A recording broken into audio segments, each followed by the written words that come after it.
All right, today we're diving into one of the most iconic stories ever told, the parting of the Red Sea. Our goal here is to really break it down, to look at the anatomy of this event, not just as a historical account, but as this incredible drama of fear, faith, and ultimately deliverance. So let's get right into it. So right from the start, we are plunged into a moment of just absolute terror. The Israelites, they've just escaped slavery, they're supposed to be free, and now they're trapped, and this is their cry. You have to understand, this isn't really a question. It's an accusation, and it's born from this sheer panic. You can just feel the hope draining away. And then, boom, the immediate contrast. Out of all that noise and panic, you hear the voice of their leader, Moses. And his response? It isn't some brilliant battle plan. It's a command to do the one thing that goes against every single human instinct in that moment. Stand still. This right here sets up the central conflict of the story. It's not just Israel versus Egypt.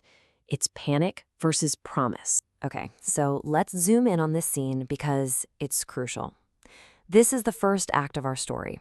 We're calling it Trapped at the Edge. They are in a totally impossible spot, with an ocean in front of them and an army behind them. There's literally nowhere to go. And here is the just crushing irony of it all. They had made it. Freedom was right there, something they could almost touch. But then they look over their shoulder and they see the dust cloud of their entire past racing to drag them back. It's this perfect storm of hope and absolute dread, all colliding at once. So you might be wondering, why the change of heart? Why did Pharaoh let them go just to chase them down? Well, the text explains this with the idea of a hardened heart. Basically, Pharaoh has massive second thoughts. The economic reality of losing his entire workforce suddenly hits him, and he's thinking, what have I done? Why did we let them go? This wasn't just a whim. It was a king realizing he'd made a huge mistake. And get this, he doesn't just send a small posse. The source is very specific. 600. 600 chosen chariots. We're talking about the special forces of the ancient world. This was the most advanced, most terrifying military technology on the planet, all of it bearing down on a crowd of refugees. That number isn't just a number.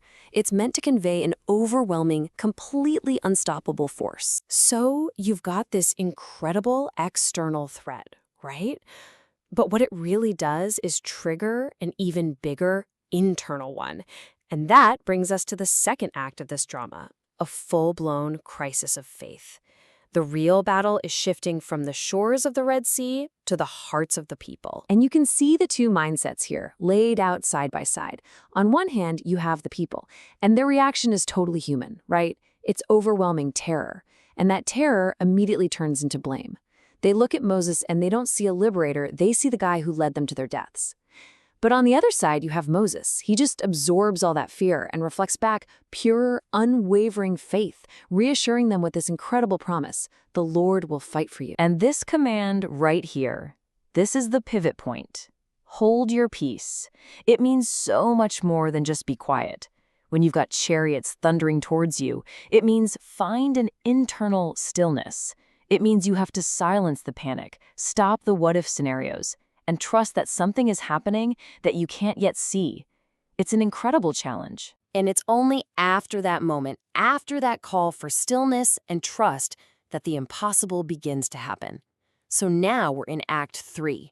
A path appears. And this isn't just some magical flash of light. The source describes it as a methodical, step-by-step intervention. So check this out. Before the sea even parts, the first miracle is all about separation and protection. This pillar of cloud that had been leading them, it moves. It goes to the rear of the camp, placing itself between the Israelites and the Egyptians. And here's the crazy part. It becomes two different things at the same time. For Israel, it's a light, illuminating their path in the dark. But for the Egyptians, it's a wall of blackness and confusion. It's a divine buffer, creating two separate realities on one battlefield. Then comes the main event. And again, it's laid out as a clear process. First, Moses acts, stretching his hand out. Then, a natural force, this powerful east wind, is put to work, and it blows all night long. This wasn't an instantaneous poof. It was a sustained effort. And the result? The waters are divided, forming these literal walls of water on either side, with dry ground in the middle. Only then, once the path is ready, do the people cross. But the story's not over once they're safe on the other side.